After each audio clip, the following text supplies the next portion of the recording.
sommes avec Kimberly, Jean-Raphaël et Violaine pour vous présenter L'âne et le chien de Jean de La Fontaine. Kimberly sera dans le rôle de l'âne, Jean-Raphaël sera dans le rôle du chien et Violaine sera dans le rôle de la voix off. N'oubliez pas de vous abonner, de liker et de partager cette vidéo. C'est parti!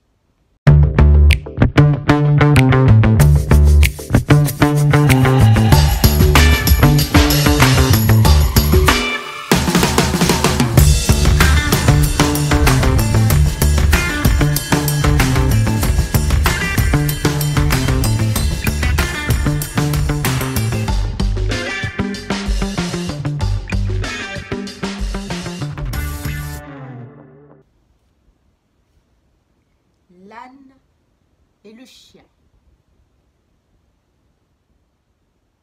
Il se faut entraider. C'est la loi de nature. L'âne, un jour, pourtant, s'en moqua et ne sait comme il y manqua, car il est bonne créature. Il allait par pays accompagné du chien, gravement, sans songer à rien, tous deux suivis d'un commun maître. Ce maître s'endormit. L'âne se mit à paître. Il était alors dans un pré, dont l'herbe était fort à son gré. Ah, le goût de ça! Point de chardon pourtant. Il s'en passa pour l'heure. Il ne faut pas toujours être si délicat. Et faute de servir ce plat, rarement un festin demeure. Notre baudet s'en sut enfin passer pour cette fois. Le chien, mourant de faim, lui dit: cher compagnon, baisse-toi, je te prie. Je prendrai mon dîner dans le panier au pain. Point de réponse. Mot. Le roussin d'Arcadie entendit l'âne, craignit qu'en perdant un moment, il ne perdit un coup de dent. Il fit longtemps la sourde oreille. Enfin il répondit: ami,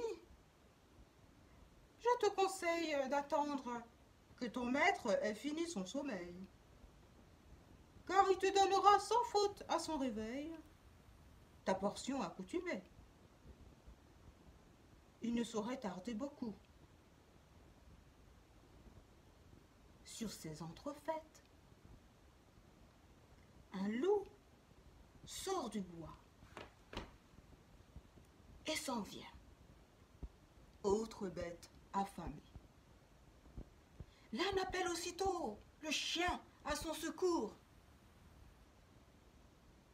Le chien ne bouge et dit: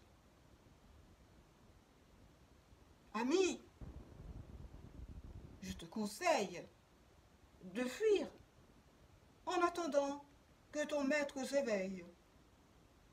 Il ne saurait tarder. Détale vite et cours, que si ce loup t'attend, casse-lui la mâchoire. On t'a ferré de neuf. Et si tu me veux croire, tu l'étendras tout plat. Pendant ce beau discours, Seigneur Loup étrangla le baudet sans remède.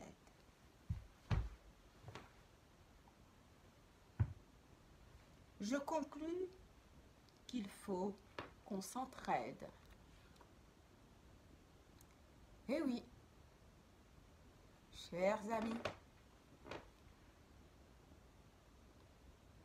cette fable, nous la dédions à Lilibelle, à ses parents qui sont dans la douleur d'avoir perdu une enfant. Nous la dédions également à Alisha et à ses parents. Nous la dédions à Yuri, que nous félicitons au passage pour son courage. Nous la dédions à ses parents, qui ont également été forts. Nous la dédions à Aymen, autre jeune, sacrifié, victime de violence en cette même année 2021. Ces chiffres en hausse, chiffres de la criminalité juvénile, devraient tous nous faire réfléchir. Nous réalisons qu'il est urgent de mettre en place les mesures qui s'imposent pour que nos enfants grandissent en sécurité, pour que nos enfants grandissent avec les bonnes valeurs. Oui, il est important de rappeler à table, dans nos conversations quotidiennes, combien la vie est précieuse, combien il est important de respecter l'autre, de venir en aide à qui en a besoin.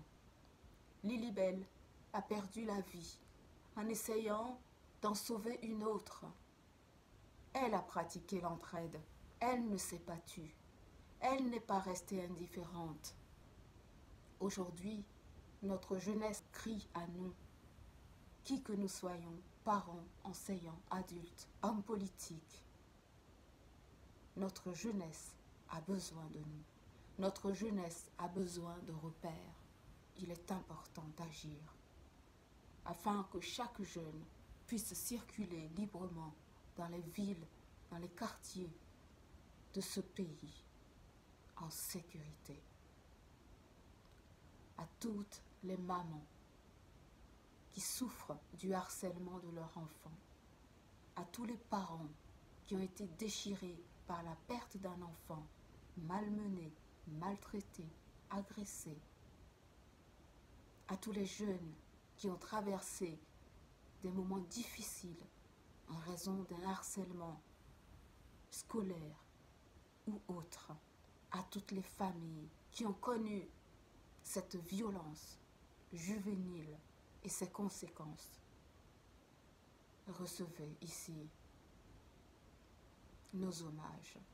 Merci à vous et que vive une France solidaire.